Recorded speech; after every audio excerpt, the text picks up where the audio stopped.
Testing. We are Hello. Oh. live. Okay. We made it. All right. Well, we're 23 Oh man, we're getting later minutes and later, late. huh? Well, there's coronavirus scams going around. I wanted to take a look at how this lady, how she handles it. So let's watch this while we smoke. If you do not have one, okay. please press pound now. Oh, sorry, I forgot to do the air horn. We're being late again. Oh, right. We made it. It's Tuesday. Happy Tuesday. Thank you. Please, the best part about this at-home test kit is that it requires no prescription, no lab or special equipment, and provides results to you in just 10 minutes.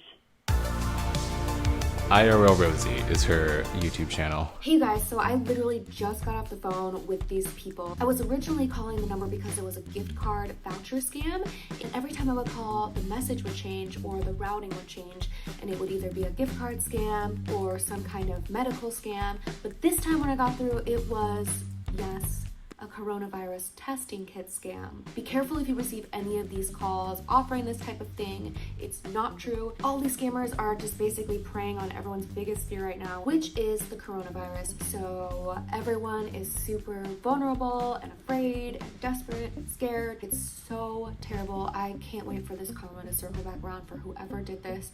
And I'm also very surprised at the person who was hired to do this voiceover, because this person has no morals either. When you're reading the copy, like, you've got to be like, this is a scam.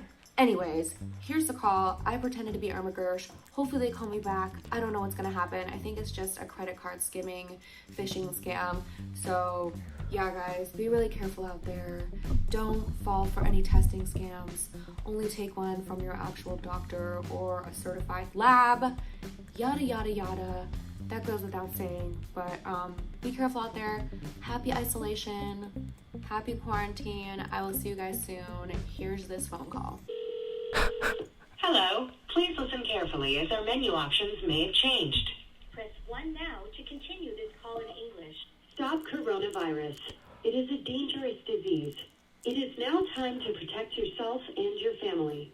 We can help you get coronavirus rapid testing at-home kits delivered to your address at half the cost.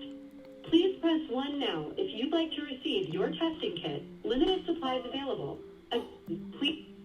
Thank you. You've made the right decision today, because the usual cost for coronavirus at-home testing kits is upwards of $100 for each kit. But we can get this kit delivered to your mailing address at almost half the cost. To continue, please press 1. Thank you. Please keep your credit or debit card handy, and please be ready to answer a few questions so we can get the kit delivered to your address soon. At any time, home and spell it very clearly. Once done, please press pound. Yes, my name is Irma Gersh. Gersh is my last name, and my first name is Irma, I-R-M-A. Please state your phone number, including the area code after the tone. Once done, please press pound. Yes, my number is 2041. Now, after the tone, please state your complete mailing address very slowly and carefully, including any apartment number, city, state, and zip where we can deliver your testing kit. Once done, please press pound.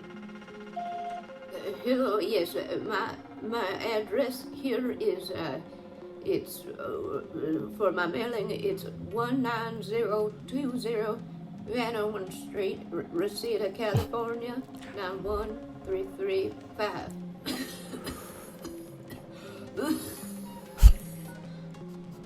Great. Please clearly state your date of birth, including month, date, and year after the tone to confirm you're over the age of 18. Once done, please press pound. Yes, I'm over the age of 18. Thank you. Thank you. Now, if you have an email address, please say it very slowly.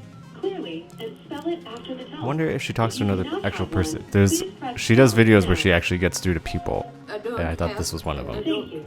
Please note that you will be receiving the FDA-approved Corona Stop 28 Coronavirus COVID-19 IgM/IgG Rapid Test at-home kit delivered to your mailing address provided earlier.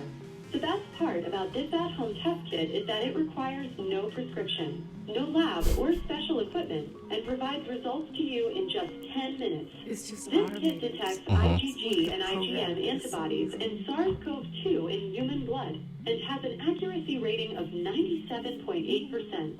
Please note that if you already have symptoms, you need to isolate yourself and seek immediate medical assistance.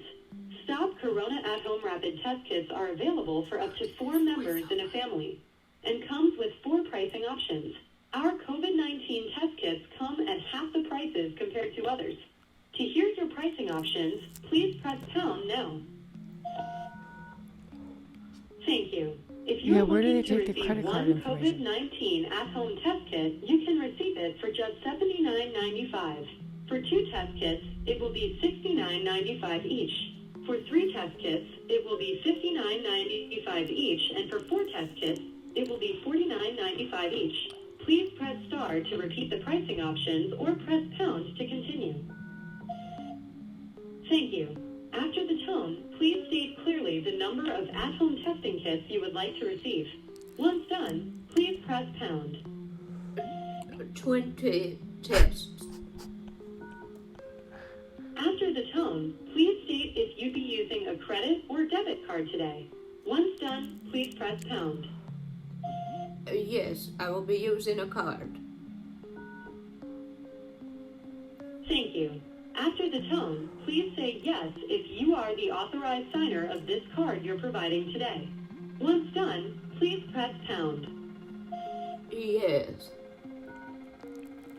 Now, after the tone, please state your credit or debit card numbers in full, very slowly and clearly, along with the expiration month, year, and the CVV code. Once done, please press pound. 4284384 646483, and the expiration is 0230. 20. I'm sorry. The expiration is 0222. Thank you. Verification. After the tone, please read out the last 4 digits. I wonder how many of your people card, they've like the actually expiration scammed. month, year, Yeah. and the CVV code again. Once done, please press pound. I'm sorry. The last 4 digits are 6483. The expiration is 0221. And the CVV code is 911. Thank you. Now to confirm I have your approval by electronic signature to authorize your order to charge for the at-home testing kits, please say I agree after the tone. Once done, please press pound. I agree after the tone. Once done, please press pound. Oh my. Thank you.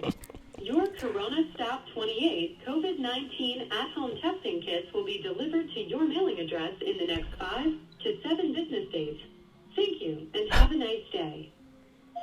I cannot believe that. That sucks. This credit card phishing.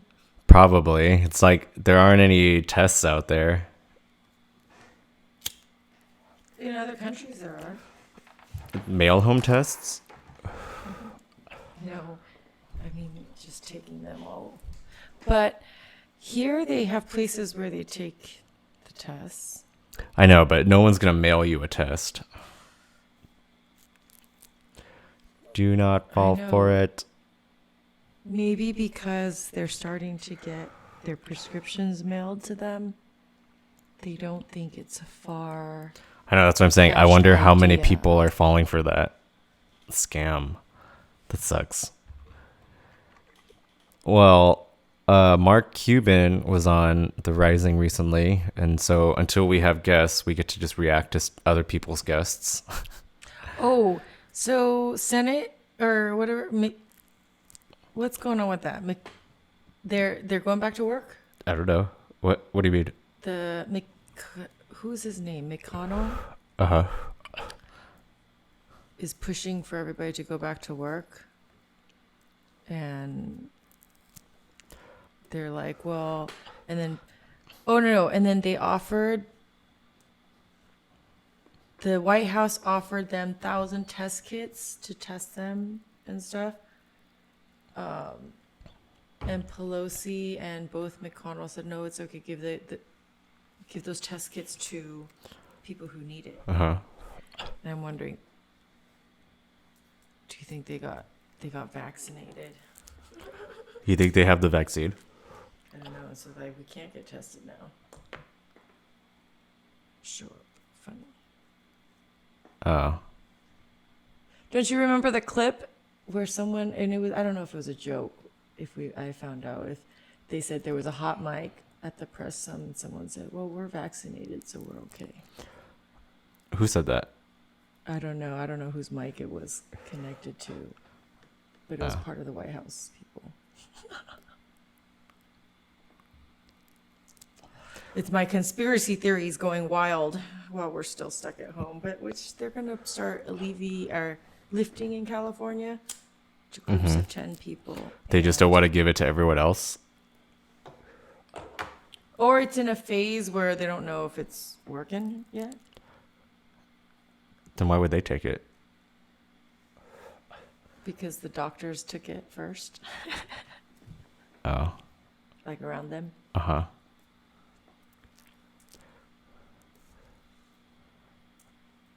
Huh.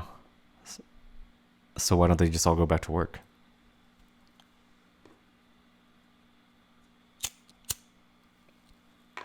Who knows? The Democrats are saying they're just trying to fill seats and they're using this pandemic as an excuse. And the other ones are like, no, you guys have to just get your bills done and start helping help the economy in the way you can, doing the jobs you've got. I don't know. Politically, I don't understand the arguments. Of what? Of them saying that the Republicans just want to fill a bunch of seats, and they're using this time to do that, and they want them to get back to work so that they can vote to fill seats and stuff. Mm-hmm. I mean, shouldn't you? I guess. But But they're saying, is that more important to fill those seats that he's left empty this whole time? Because it's like that's the thing. There's a political disagreement on who will fill these seats, and I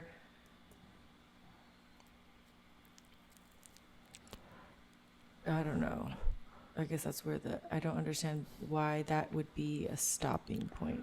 Oh, it just seems like things are going to get worse. But then shouldn't they be doing something about that too? I not know, just the but what seats, who cares about the what was seats? the last stimulus plan? There was nothing for people, and things aren't getting any better for people, like the working class people. I know. I'm curious to see how much United Airlines will get. They're asking people to try to find new jobs right now. So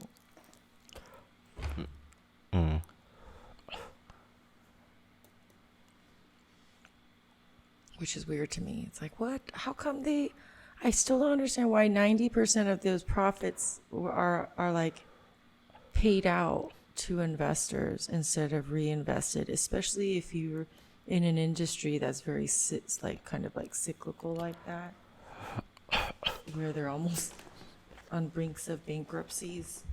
Yeah, I It's should like a just let them car go thing. bankrupt. Why did they keep bailing them out? Anyways, poor guys. Those guys are going to have to... Don't quit, though. If your company tells you it's time to quit, don't quit unless you have a new job. They're just trying to get out of...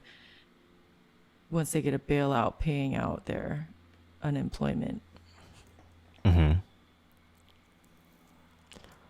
So they'll have to pay your unemployment if you walk away. And it's like that rich dude. You walked away from Amazon? Is that what you remember? Oh, do you want to talk about that first? Oh, I don't know. Well, let's look at. I was. I don't have any. I don't have the numbers on that though. How much you walked away from? But if you don't have stock options in a company where if you're not making that much, don't just walk away. That's a. But how can they walk away? It's like, where are they going to go unless they go protest? I know, but they're being encouraged to do that. No, to walk away, to quit. By the To by quit the their company. jobs. Mhm. I see. They get encouraged by their supervisors and managers.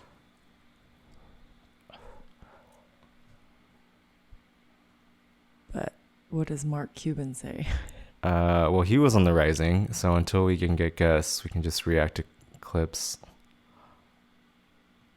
Investor and entrepreneur Mark Cuban is proposing a solution to help America's health and economic crises. He recently tweeted, quote, "Explain to me why in the midst of 50 million people unemployed or underemployed, the government isn't hiring or training millions to do tracking, tracing, caring, supporting at-risk populations, and sanitization work." And Mark Cuban joins us now via Skype for more on his thoughts on this and many other things. Great to have you, Mark. Thanks so much for being with us. Thanks for having me. Of course.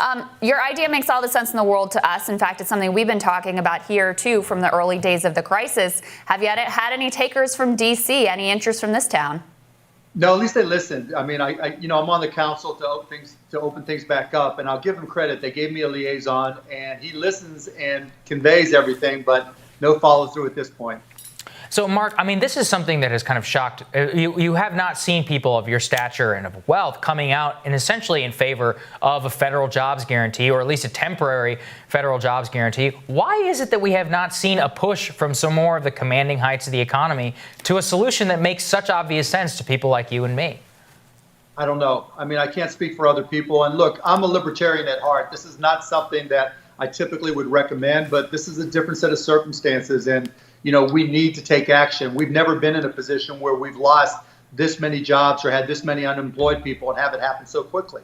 And so we've got to respond. What's different, I think, what may be confusing people, in the past, we've tried to solve problems with trickle-down economics, creating liquidity. And that's all good. You need to make sure that there's enough cash and liquidity in the system for businesses to borrow, et cetera.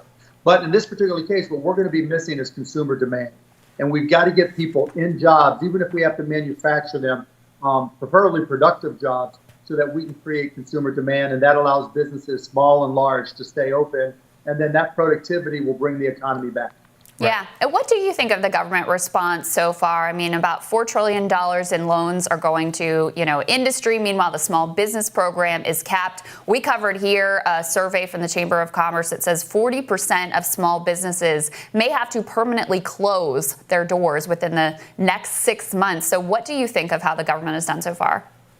It was a difficult set of circumstances. I mean, look, the key to getting this done correctly was to move quickly. And actually, the legislation got passed quickly, but it didn't get implemented quick enough to get funds in companies' hands, particularly small businesses, so they could keep their employees. So we get to a point where we're at a second tranche. And I'll tell you, there's still money left. And I think one of the challenges has been that because the program has directed small to medium-sized businesses through banks, banks are banks. They want to put the process in place and make sure you have good credit and all that kind of stuff. That slowed things down. So what I recommend to any small businesses that qualify to the PPP, apply at a second bank. You can apply it at 2, 5, 10 banks, whatever it takes to help you get that PPP loan, but you can obviously only accept it from one. So I think a lot of the challenges has been the confusion and the speed of throughput from the banks. And that wasn't really a government issue other than program format. It was more a banker issue. Mm-hmm. And Mark, what do you think this exposes about broader corporate behavior? We've seen you discuss, publicly about stock buybacks and much of this. What is it about corporate behavior that left business? Obviously, no business can prepare for anything like this, but they were left more vulnerable because of some of their behavior. What's your take on that? You get in habits, and I'm just as guilty, where you think, oh, you know what, this is the path we're on, and it's not going to change. We've had a 10-year run of good business and good stock market. And then, it always hits you. Something always happens. You just don't know when. And, the sad part is I don't think corporations are going to learn in terms of how they manage their cash. But hopefully, there'll be some changes. As you guys know, I'm not a fan of corporate buybacks. I haven't been for 20 years. I think there needs to be legislation to change that. It's never good policy in my mind to pay your shareholders to leave.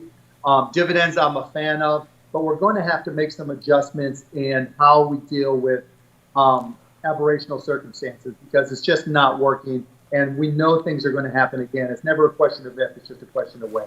Mm-hmm. How do you think the American business landscape is going to change as a result of this crisis?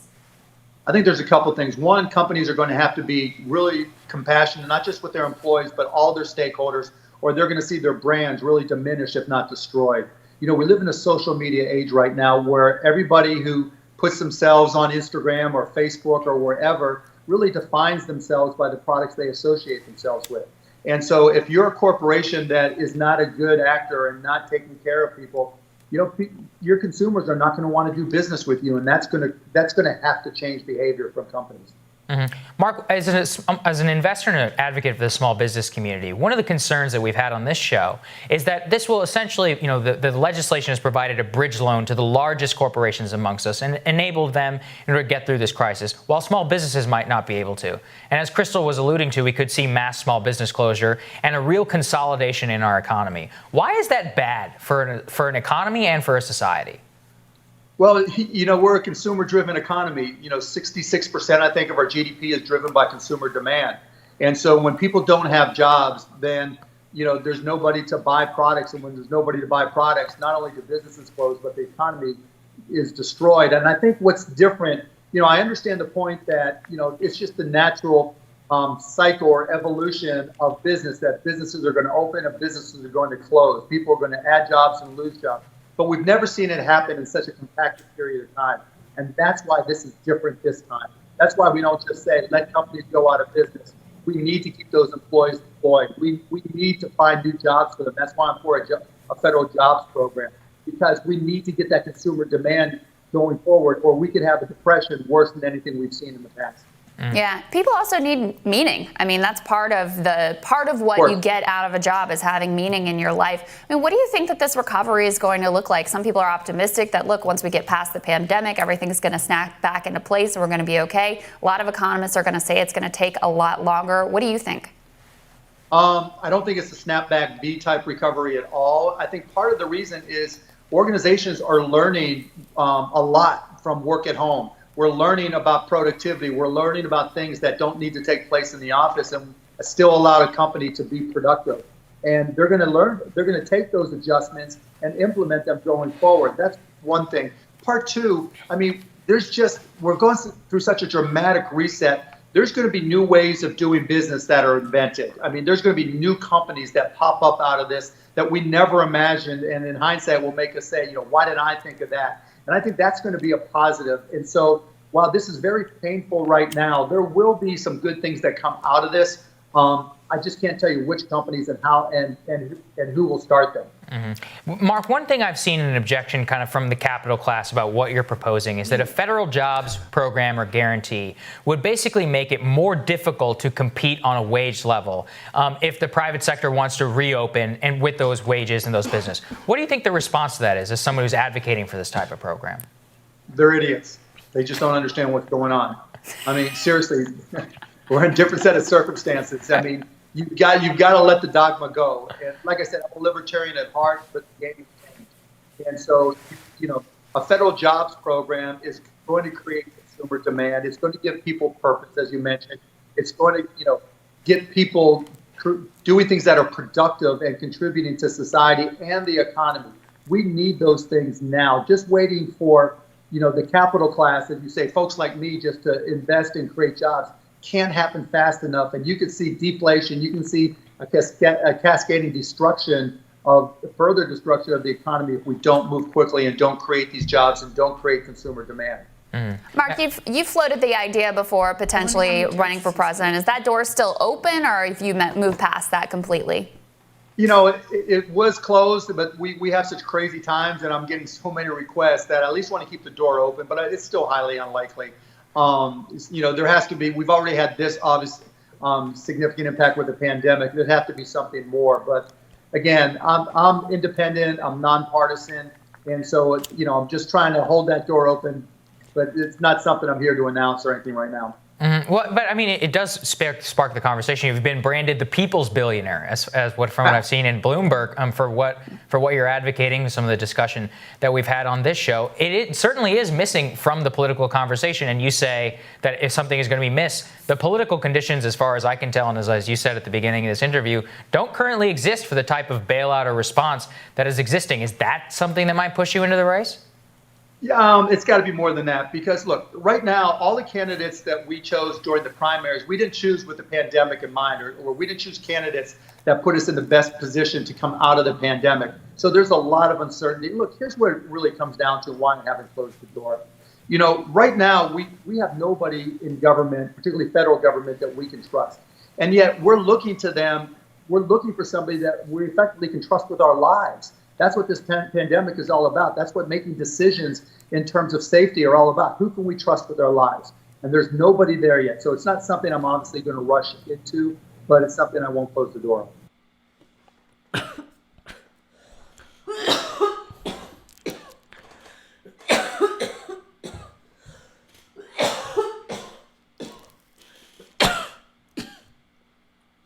So his answer for the crisis is a federal jobs program.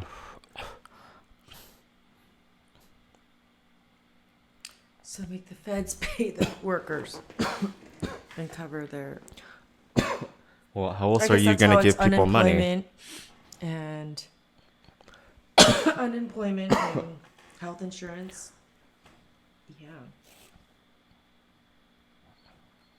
I wonder how much he lost the past 6 weeks. That he has to fire everybody. Who? Him or any corporation. Oh.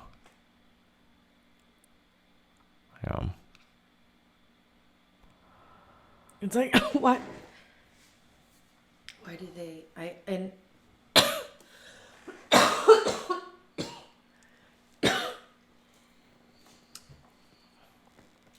Because he's saying that doesn't work if the corporations try to find ways to invest. I'm like, wow, really? You guys learn how to inject and take money out real quick, I thought. He's saying, well, he was responding to, like, it should be the capital makers that create new jobs to get out of the situation. And he's saying we need federal government jobs Instead of them bailing out these big corporations. No, he's saying we can't create jobs fast enough. Like, the federal government has to step in and give people jobs. Does he know how much harder it is to get a federal and state job? Have you had a state job or applied for? Oh, I guess he doesn't. He wouldn't. I don't know. That would be so slow, so much slower.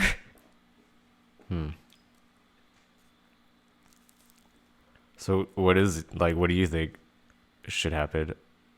Like, how do you get more money to people? Just give it to the people? If they're already working for those companies and we already see that the system is skewed at the moment to pay and bail out these huge corporations, make the corporations put up the hazard pay, put up the insurance, make sure they don't just fire everybody. But what about all the people that are, like, currently unemployed? Yeah, that's going to take a while. I don't know. Like, how do they're hiring people, Amazon and all those people, those things are hiring still. I know, that's why he's saying it's not fast enough. The government has to, like, yeah, step in because and give also people jobs. aren't willing to take those jobs right now, especially when they know the other person left because they didn't do the hazard pay. Those jobs are now hazardous. No, I know, but that's why he's refuse. saying it's not going to happen. Like, Because you can't they're never rely going to happen. I know. He's saying on- that those corporations aren't going to happen. And I'm like, well, you're going to wait on a system that's already, like, decrepit and slow. It's like, why were you a libertarian? And how does it change now if your whole thing about the way the government runs, like, now they're more efficient than you are? Mm-hmm. like something doesn't sound right to me. But I don't know what it is because he said something and I was like, oh, okay, so maybe that's my misunderstanding. What's the difference between dividends and buybacks?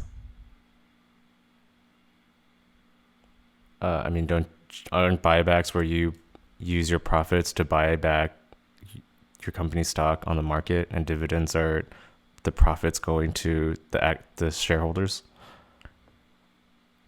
Before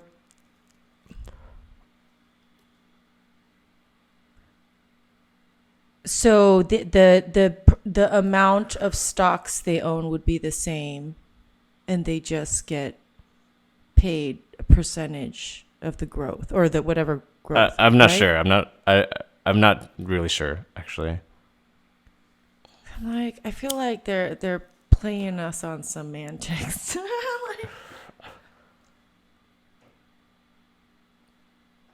So but I you have to you ask think and so you think he wants the government to step in because he doesn't want to do anything?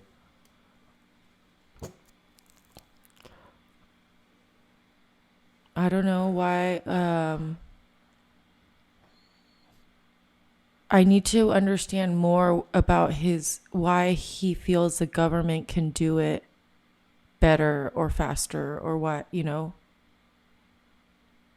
when we can see repeatedly that they keep doing these bailouts, like I know, but isn't that the difference? Because the quickest way to move that money usually is through the corporations. Why do these scams always get it from credit and debit cards and stuff? They do phishing and they get so much, but there's like fraud protection on one and the other one, the consumer's kind of scared. Like, it's so weird how people don't understand. Yeah, but he's arguing that the bailouts don't work. You need to give them jobs. And you're saying that's not going to work. Well, I don't think he understands how slow that is. Like, that's just. But what are the other options at this buying point? Time, so it justifies, I guess, firing everybody. But then the bailouts haven't been working either. Yeah, so it's either corporations do something or government does something, but it's like, wow, now the corporations, every time they're like, oh, government needs to do something, it's like, how much did you pay in taxes so that they can do those things? Mm-hmm. Or how much money did the government right now make in taxes compared to how much, they're the ones spending and then you're the ones gaining. Mm-hmm. And now they have to create the jobs to pay again even more. Like, that's the patchwork he's saying will work, but I'm like, there's no way during a pandemic that's fast enough. I know. What jobs can you make? I guess. And then hiring. Do you know the hiring process for these old decrepit systems? Like, there's a reason why those systems are so slow in even getting the unemployment out. Like, they don't have the funds.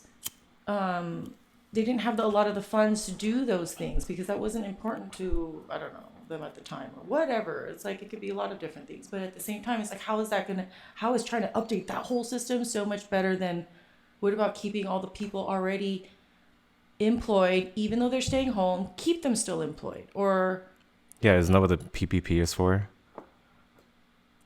But they didn't give it enough. They only gave it to those big corporations. Yeah. Like Harvard. Yeah, and it's like, their money just sitting in those vaults that, what is that? Like, it grows on its own. It's like, oh, because your plans for future use of that money has been spoiled, you're just going to let the people whose present need for it go Yeah, it's like, like, during a disaster, it was like a cash grab. And now the companies that got all the cash are telling the government to give people jobs.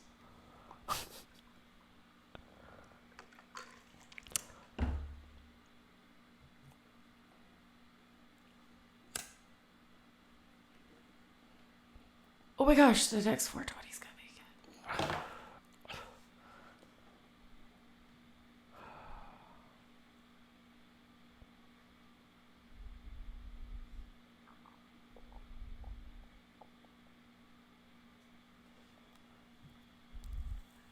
Or maybe we're slowing down because we're so hot. I'm just kidding. Are you hot? Yeah, at least you don't get sweaty. I get pretty sweaty, so I like took a shower, made sure my hair was a little cool. Except I always wanted to do like interviews in Korean saunas. Have you ever gone to Korean saunas? You see some characters in there. All right, 30 seconds. Oh, yes. Keep yourself sane in an insane world. By growing your own weed. Just kidding. 15 seconds.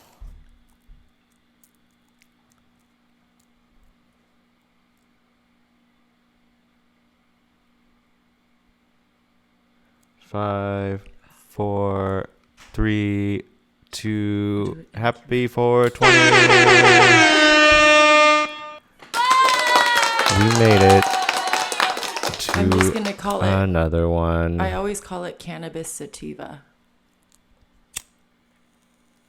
The difference between, you know, hemp and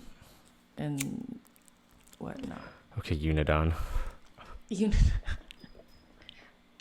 Because then you're not wrong. Cannabis sativa? What are the other cannabises? Why don't you just call it cannabis? It's the cannabis, do you know, what's that term in science where you name? It's like terminology. Mm-hmm. It's not taxonomy. There's a term. Dang it. Where, we're Homo sapiens. Mm-hmm. Homo is the first part.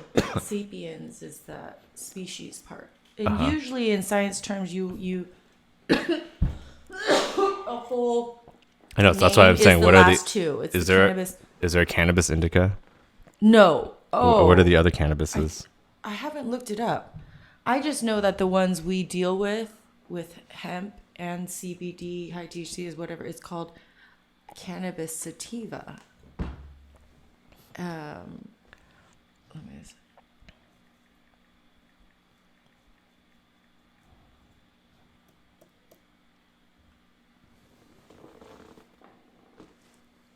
Also, my problem is I've forgotten how to formulate my questions to make it work. Google is so different now. Have you thought that? Because it keeps just giving me all the slang terms or the strain names. It won't give me the is.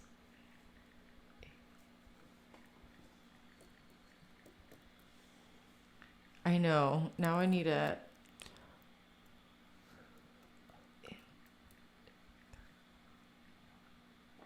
science. See, it won't. I have to look that up. But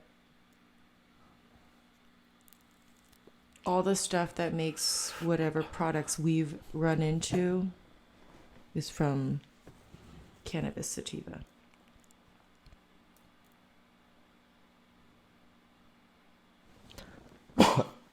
Cool.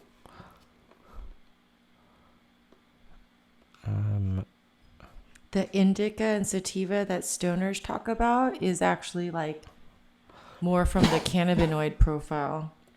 And the heavier CBD, CBG ones, usually people call those indicas. They make you more, they relax, or the anxio. I know, there So needs if they to have be a higher CBD content, but cannabis sativa makes the same plant, and it's just about its resin content that we feel and recognize and have made differences unscientifically. So that's where we get the indica sativa type thing and the hybrids and the strain names and all the different things. But it's actually even the hemp and the very high CBD, like the ones we grow, is from the same. Right. So Scientific name. so like Charlotte's Web and Durban Poison and like OG and like Bubba Kush, they all come from the same plant. Yeah, and they've all been like kind of they've They've drifted. just been bred differently.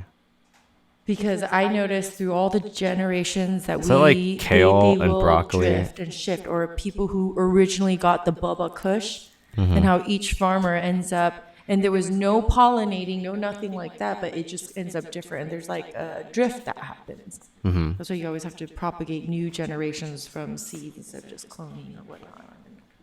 I wonder how those guys bred Charlotte's Web. Did they have to get it tested? So, yeah, you get it every tested, time? and it's not that expensive to do the cannabinoid profile stuff. That's what you saw when we were doing that on all of ours. Because I was like, really, what is the difference? I was like, this is so, it seems subjective. And then at the time, when you get enough data, it's like, oh, wait, but there is a difference. And then when you look at it closer, it's like, oh, so people weren't just making it up. It really is like these different cannabinoids that we just have not been able to research or study very thoroughly. I know there needs to be a nutrition facts for weed. They're trying to do that. That's why they do the whole. That's why they tried to mandate all the testing. All right. Do you want to do Amazon VP leaves or Russian doctors are getting thrown out of windows? Oh no! The poor Russians. What happens to the Americans? We just get exiled. Doctors. 3 Russian doctors with COVID-19 mysteriously fall from hospital windows. Sounds Well, ominously familiar okay, to the there's a- situation with some other journalists. there's a CNN story on it, so let's look at that first. Well, this is potentially a very dark development in Russia, where a doctor who criticised the lack of protective gear in his hospital on social media is now fighting for his life after falling out of a second-storey window. Alexander Shulapov, the doctor who works in an ambulance in the city of Voronezh, is now in a serious condition with head injuries, according to local media reports. Earlier, he'd been diagnosed with coronavirus and had posted defiant messages online saying that he'd been forced to work after testing positive. Police say he was being investigated for spreading fake news, and Shulapov later retracted his comments before plunging out of a window in unclear circumstances. One of his colleagues told CNN that he was preparing to be discharged from the hospital where he'd been receiving treatment for his coronavirus infection. What's provoking so much alarm on social media, though, is that he's the third Russian doctor who's fallen out of a window in recent weeks. Earlier this month, in the Siberian city of Krasnoyarsk, died of her injuries after falling during a meeting with local health officials. Local media says the doctor was opposed to changing her hospital into a coronavirus facility, again, because of a lack of protective gear, although the regional health department have issued a statement denying that. Last month, the head of medical services at Star City, the main training base for Russian cosmonauts, also died after falling out of a window. The authorities there have called it a tragic accident, but gave no further details. What we do know, though, is that Russia's healthcare system and the medical staff who work in it are under increasing pressure as the coronavirus pandemic ravages the country. So when I heard the news of the first doctor falling out the window, one of the comments was, the journalists who are smart are saying it's a tragedy that we hope everybody can learn from. So this is the story of the guy in Moscow. At least 3 Russian doctors have fallen from hospital windows in the past 2 weeks, drawing attention to the enormous pressure on the country's healthcare system and workers amid the spread of the coronavirus. 2 of the doctors died, and 1 is in critical condition as a result of the incidents, the circumstances of which remain anonymous or mysterious. This guy, Alexander Shulapov, is 37, an emergency physician in the southwestern Voronezh region, fell from the second floor of a hospital where he worked and was himself being treated for a COVID-19 infection. He fractured his skull and broke multiple ribs in the fall, but survived, according to local news reports. So Wow. he, They take it to a whole nother level. this is what happened. So Shulipev's fall on the night of May 1st came about a week after he complained in a video posted to social media that he and a paramedic colleague had been forced to keep working even after he tested positive for coronavirus. So he tests positive for coronavirus, and then he makes a video on it on social media. Do you want to see the video? This is why they're going to shut down their social media, guys. Let's take a look. Состояние у меня нормальное, температура не повышается, то есть у меня болезнь протекает бессимптомно.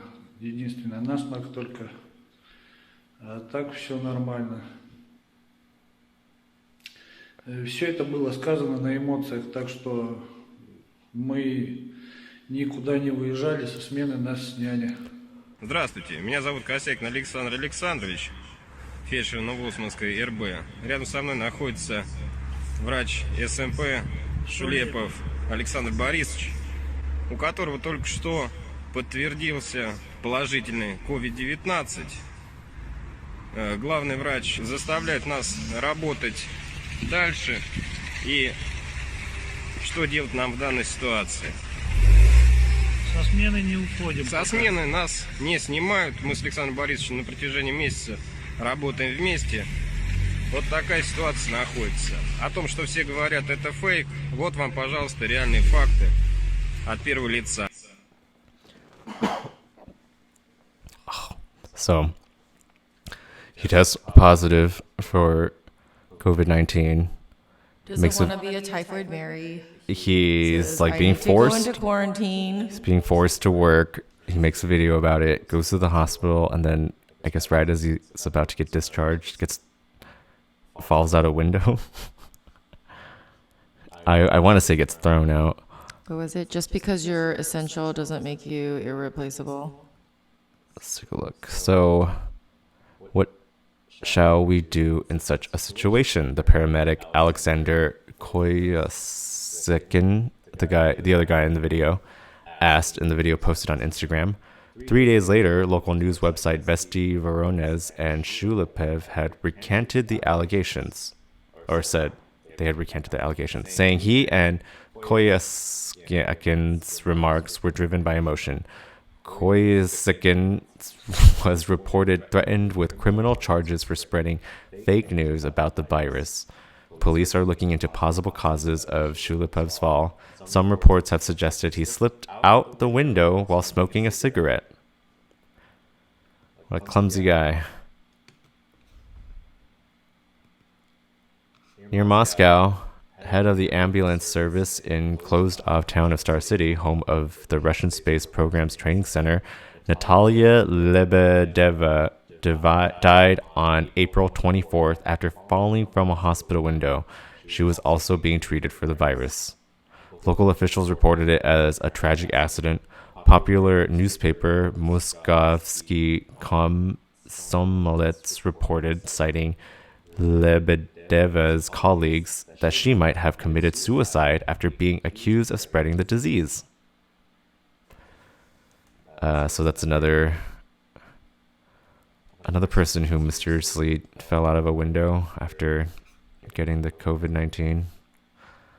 And then another senior female doctor, Elena Nepramyatskaya, It's like they need childproof windows on these windows over there. reportedly fell from a hospital window 2 days later on April 26th in the Siberian region of Krasnoyarsk. She died of her injuries several days later.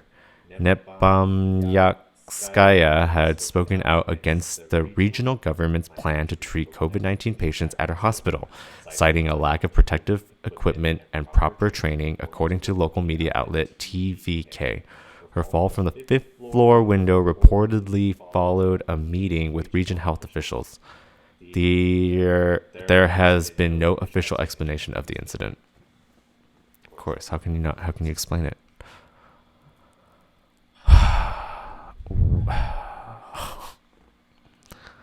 Say what you will about our government, but they won't throw you out of a window for talking about COVID-19.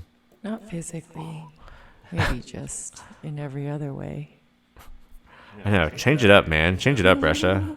Everyone's on to you. They're laughing at us. We're laughing at them.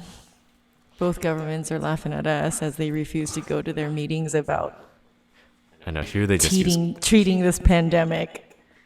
yeah, here they just straight up use guns. There's like, Oh, I don't know, these apparently high places.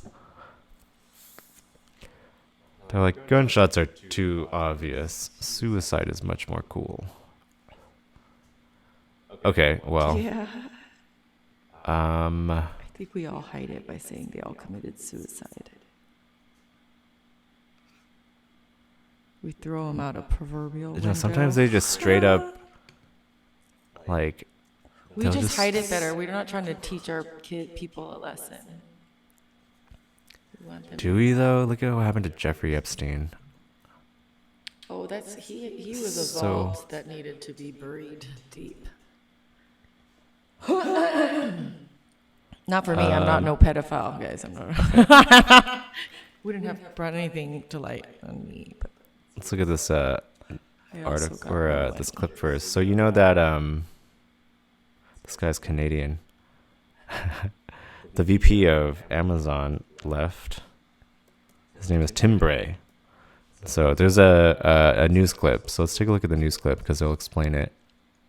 Big business headline at home this morning. A Canadian vice president of Amazon has resigned in protest over the company firing whistleblowers who say the company isn't doing enough to protect workers from the virus. Let's go to Scott. This is very much in keeping with the issue we're talking about with our employment lawyer today, Scott. What's the Canadians' move here? He's quitting in dismay. He said that there was that Amazon fired whistleblowers, and he's paying the price for it too. This is a VP in web services, Tim Bray. He makes $1 million.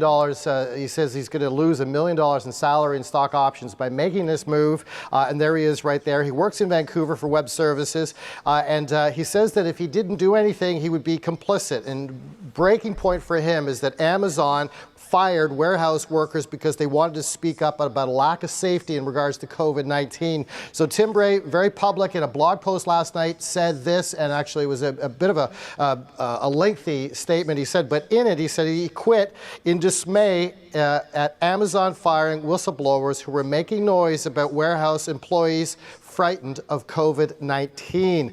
Now, Amazon, he says, goes on to say that was firing people that were trying to hold meetings. They were trying to speak up about the safety concerns, the close proximity that warehouse workers have, and all this. And he said that he fired about a half a dozen employees systematically who Amazon believed were troublemakers. Now, there's somewhat the irony here is that Amazon has seen an increase in business, an increase in people in the warehouses trying to get medical supplies and everything else out to people, Canadians, and around the world, people that need them. There's also an increased presence in the warehouse as far as being in close proximity to each other. And just 4 days ago, someone was detected having COVID-19 in Brampton alone. And there's also an increased irony here that Canada has put Amazon in charge of handling the COVID-19 medical supplies. At the same time, many Canadian workers say they are afraid of getting COVID-19 within a workspace.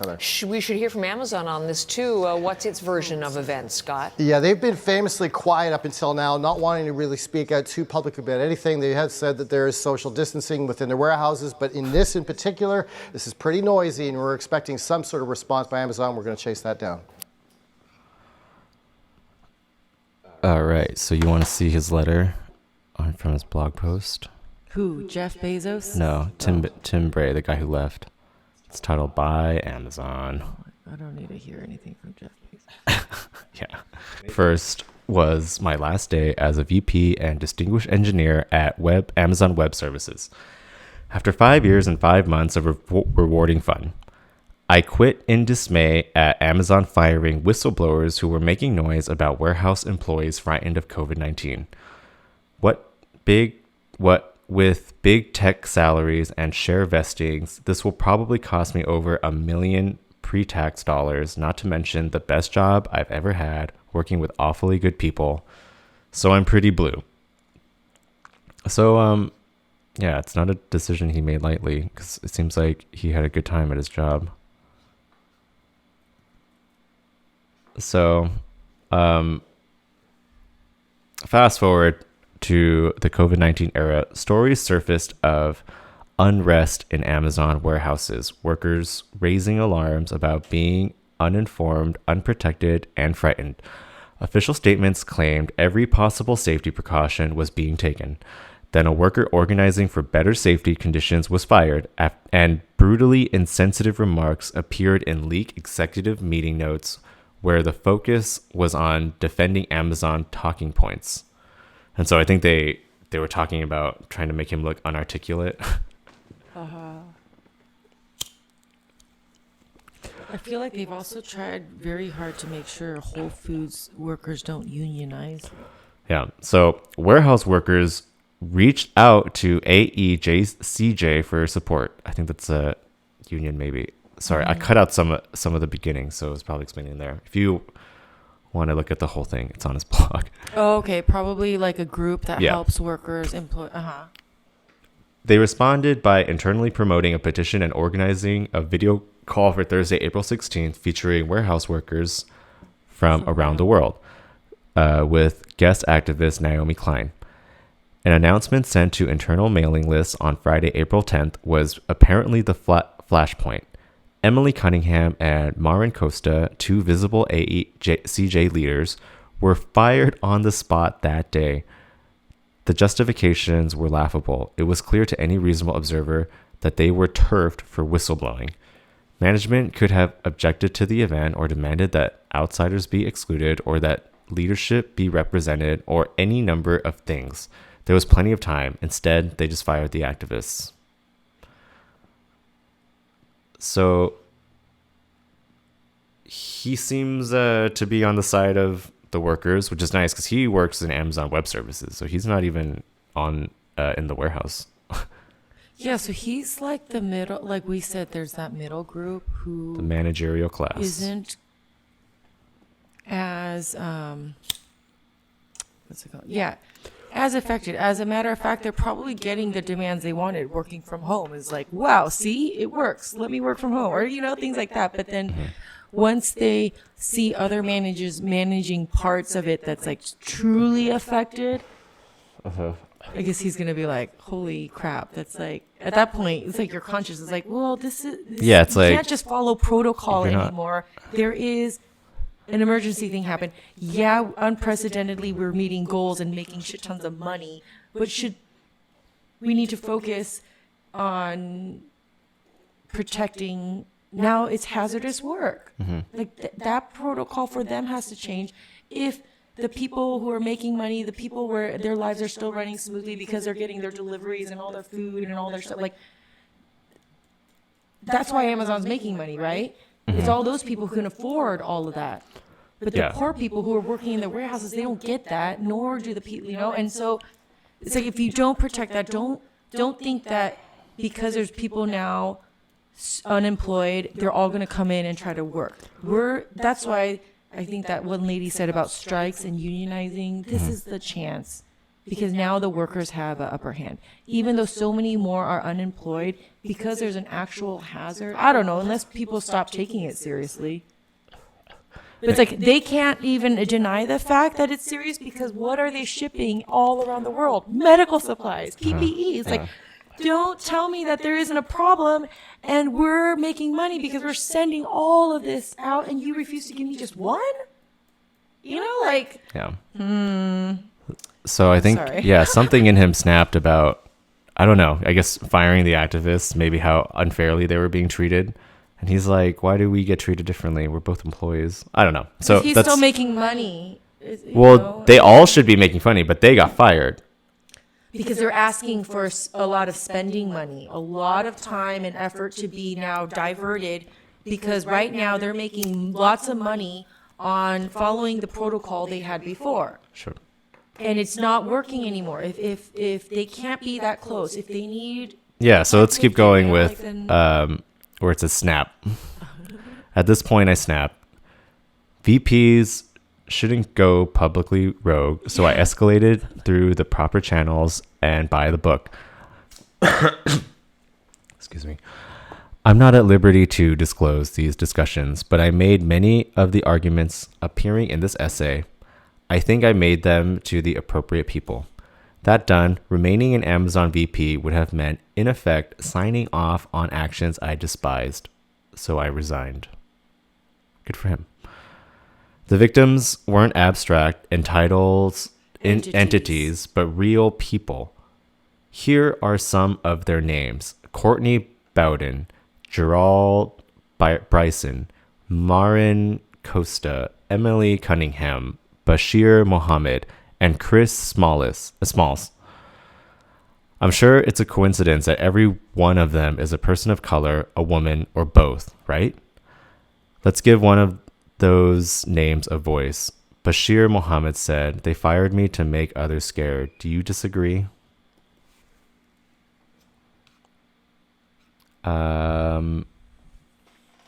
That's been their tactic And from the beginning. Tim's a white guy, so good for him for sticking up for people who can't stand up for themselves.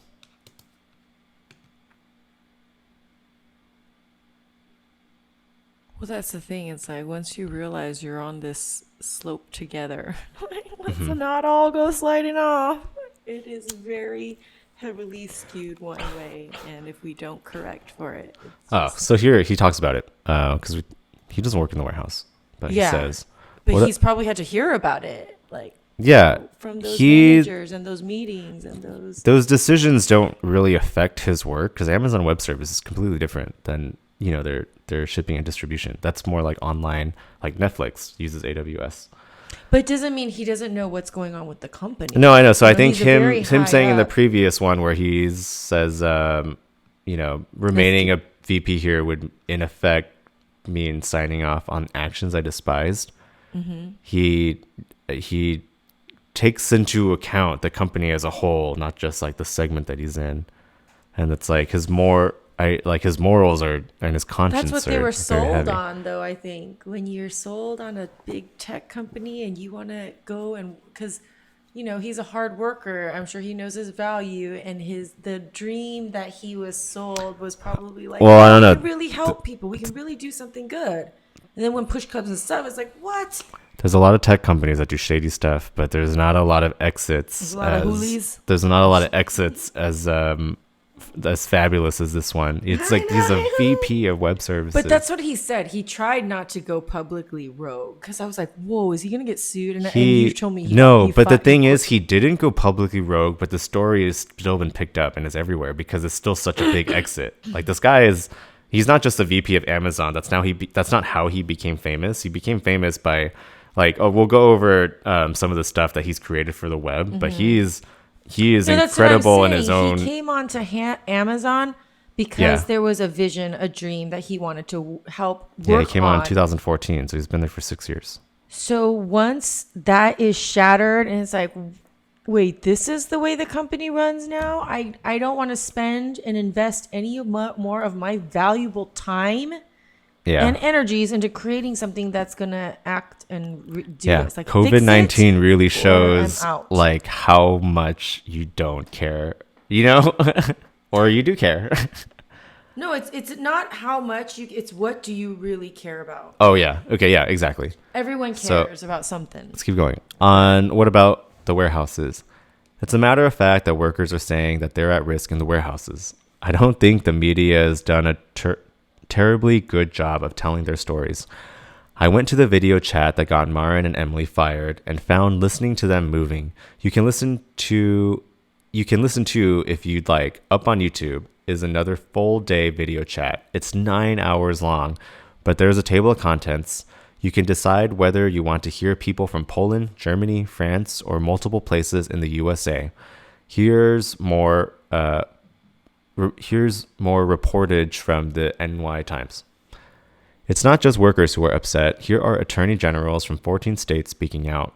Here's the New York State Attorney General with more detailed complaints. And here's Amazon losing in French courts twice. And so, yeah, it's not just... I love how big companies are like, oh, it's all up to these governments. It's like, you never listen to the governments. Never. And now you're saying, now you're going to switch and be like, oh, it's up to the governments to do their job. Well, so if you would have let them, like, how much did you guys pay in those? I mean, the point is, companies it's to- not just workers; it's also states and other countries. Well, because they have to implement, and they're gonna get those governments. In the end, their job is to protect their people, and if there's a pandemic, and they want people to, so they're trying to get the companies. That's why I'm like, wow, I can't believe Musk is saying free the people. It's like they're not imprisoned in their homes. We're trying to keep them safe. That's what Alameda County was trying to do in their ordinance. And you saying free is saying there's a you're lot of saying people you're there. equating them to imprisoning their people. Also, big Asian So population then- in Alameda County. And it's like, So okay, but anyway, so I watched some of the 9-hour long video chat, and it's what does it cover? Really it's people that work at Amazon, and And their conditions, right? Right, and it's like it's like how the farmers people weren't allowed to go on the farms to see the It's- conditions of. yeah, it's holy like it's crap. hard to watch because like it puts faces to the people that have to like work there, and you know This you is what happens when you realize- order everything. right, and then you realize like, oh, these people depend on these jobs, and it's not Yes. that like it's not that they want to get fired or that they want to quit. They Some just of them want are sleeping in tents outside their homes because Yeah. they know they might be bringing it back home. yeah, doctors too are There's like not any of the sleeping in essential tents. workers, Uh-huh. any of the ones that get thrown out the window compared to the ones that are just all of them. It's like you can see in this pandemic you That's a are separate story, but it's funny that you disposable. just bring it Sorry. up in out of You just context. got to bring it out together. Yeah. Bring it together. Watch the whole live stream if you want to understand the joke. Anyway, so okay, let's keep going with this I because forgot you cut it up. it's whether you sleep outside or you're thrown out a window. What? Okay. On the other hand, Amazon's messaging has been urgent that they are prioritizing this issue and putting massive efforts into warehouse safety. I actually believe this.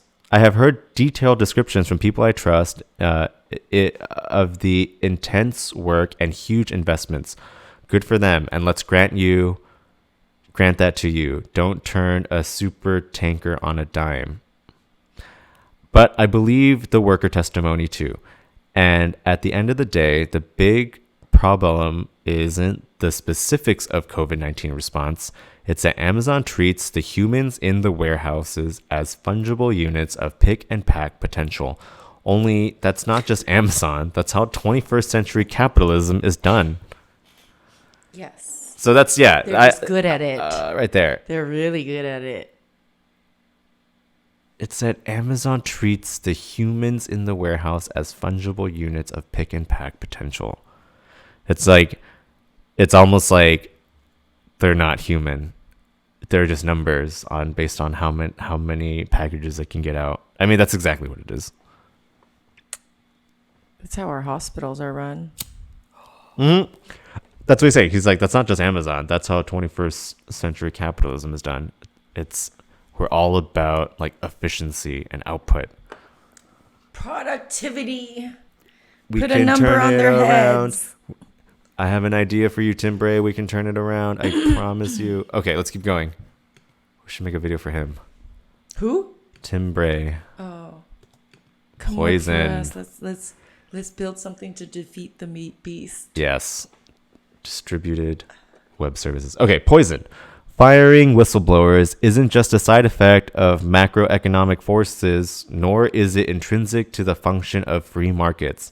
It's evidence of a vein of toxicity running through the company culture. I choose neither to serve nor drink that poison.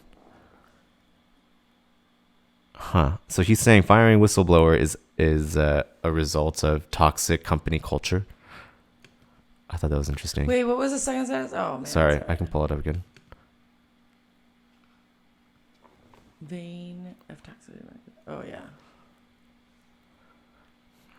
Good for you, man. Good for you. The This veil guy has and- morals. Elon Musk wants to free people, and this guy leaves Amazon. This guy's my hero. 2 of Musk's properties are on Zillow. the Gene Wilder one and another Bel Air one. Who cares? He can just go live in his car. That's what I plan on He still doing. has like, I know someone's like, you know what someone said on the comments? Is he gonna live on a Cybertruck in a cyber like? And I'm like, oh, we're not the only ones that thought of what we're gonna do with that. He's gonna drive. He can live in one of the semis. It can like easily you can join us pull. in Phelan. One of his big semis can pull like a. I'll teach you how to grow weed. What are those called? The shipping containers? He can make a shipping container house and just pull it with a semi. He would have the nicest house. I know he can do a lot of things. He'll live on his yacht or whatever. And what about AWS? This guy says. Let's keep going. Amazon Web Services, the cloud computing arm of the company where I worked, is a different story. It treats its workers humanely, strives for work-life balance, struggles to move the diversity needle, and mostly fails, but so does everyone else, and is by and large an ethical organization. I genuinely admire its leadership. Of course, its workers have power. The average pay is very high, and anyone who's unhappy can walk across the street and get another job paying the same or better. Yes, they make a product that at this time is their value's gone up. Yeah. Like the dot-com crash. Like people are now trying to figure out how to use their apps more. They're trying to use their video stuff, their conference, right? Mm-hmm. So all those, the developers and whatnot. Yeah, they're the developers still are being able to treated- hold their value, even though not an essential worker. They are. They're essential to the capital of the companies. No, they work but I for. mean, what we've been labeling and I know, pushing but they can out work from home. without giving them hazard pay. Yeah. They're all essential, but it's like some of them are now walking into their front lines have changed. And but then same with, I guess, I don't know, but it's hard for them to see it. So look at this. He But I'm glad he's conscientious. Yeah, he points it out. Spot a pattern. At the end of the day, it's all about power balances. The warehouse workers are weak and getting weaker. What with mass unemployment and in the US, job-linked health insurance. So they're gonna get treated like crap because of capitalism.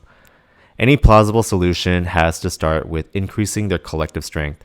So I guess what he means because capitalism is because the warehouse workers don't collectively like own any shares or any like assets in the company. And because they're not, anyone without it's like probably like 100 developers is probably the salary of like 1,000 warehouse workers. I don't know. You know what I mean? And so, yeah, they're going to be treated like crap because they can. Because it's like, we're paying you, or, you know, it's like you're getting a wage. Mm-hmm. But it's like because you're able to treat them as bad as you can, you choose to. Because they don't have any equity. Mm-hmm. They don't own. Yeah, because he says because capitalism. Yeah, that's what I'm saying. I was like, well, we. They don't have any board seats. That's what Warren wanted to do on big companies, give the workers a board seat. Well, that's why I really liked learning about the co-op model that I was forced to look at through Prop 215 and being able to build cannabis company in California was through a co-op style. Remember when we were researching that and how it's like from... Yeah, REI is a co-op. REI is so cool. What a great business model. Okay, so anyway, let's finish this up really quick. What's next for me? Are there not big companies like that still? Yeah. At that level? I don't know that of any hard tech to get? companies Oh, okay. like that. He says, for me, I don't know. Genuinely haven't taken the time to think about it. I'm sad, but breathing more freely. Oh man. He's like... So there's a clip of him. They interviewed him last year, I think. And so I like this clip because you can kind of see like who he is. And he seems like a super chill guy. Like I would want to hang out with him. Hi Twitch, hey there. There he is. With the psychedelic Today suit. we have a very, very special guest. We have Tim Bray here, who is senior principal at AWS. That's right. Hi Tim Bray, how are you? I'm delighted to be here. This is overwhelming. Yeah, so it's your fourth reInvent. That's right. How is it going? How is your experience today? It's been great. Partly it's because we're getting better at this. I mean, the shuttles are working pretty well this year. Partly because I'm in the serverless group now, and serverless is a subject that everybody wants to talk about. And you had some launches, really. And I'm having some really interesting conversations with people who are doing absolutely insane things with the stuff that we ship. So, having a good time.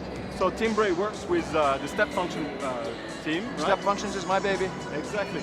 And he's a senior principal. So I'm sure a lot of people want to understand, what does a senior principal do at AWS? Well, we tend to timeshare a lot. I write code. I still write code. I actually checked some stuff into GitHub this morning, so that makes me happy. We do a lot of design reviews, and there's this wise proverb that says the most important output of a senior engineer is more senior engineers. So we try and find the upcoming talent and help them develop. And then occasionally you get that call from a vice president who says, Tim, this group is really having trouble. Things are bad. Can you go figure out and try and help them? So there's a certain amount of that. But fortunately, I still get to be part of a team and help ship code sometimes. So that's great. Yeah, and there are only 75 of those senior principals at AWS. So it's really a great honor. It's an organization that works well, the principal engineer organization, because at Amazon we give the teams a huge amount of independence, and they can charge ahead. And as a result, we have to work really hard to communicate across the teams and make sure we stay reasonably consistent. And the PE organization really helps a lot with that. It's not that we're actually smarter than the regular engineers. It's just that we know more people. Yeah. So I don't know anything. You're connectors.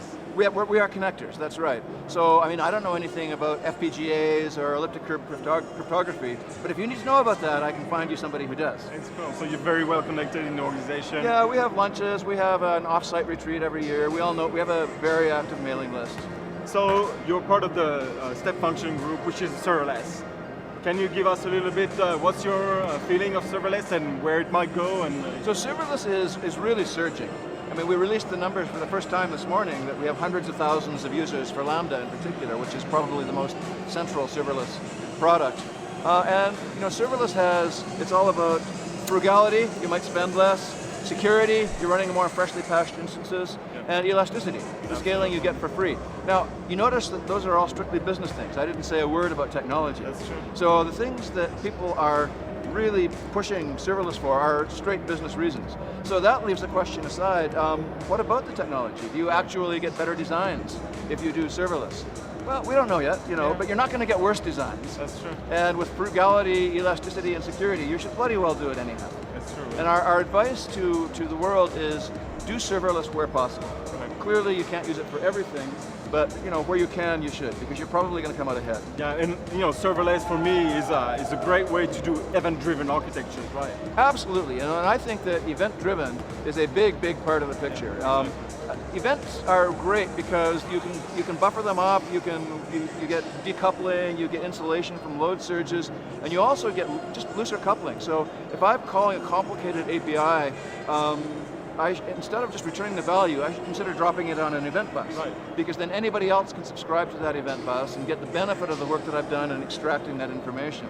And we have a lot of event handling stuff. We have event routing, filtering, processing, delivery. We could do a better job of tying it all together. We could do a better job with the developer experience. We still have a lot of work to do, but it's been a great time. Yeah, and we are always looking for customer feedback, and I'm sure this week you talked to a lot of people that gave you a lot of feedback.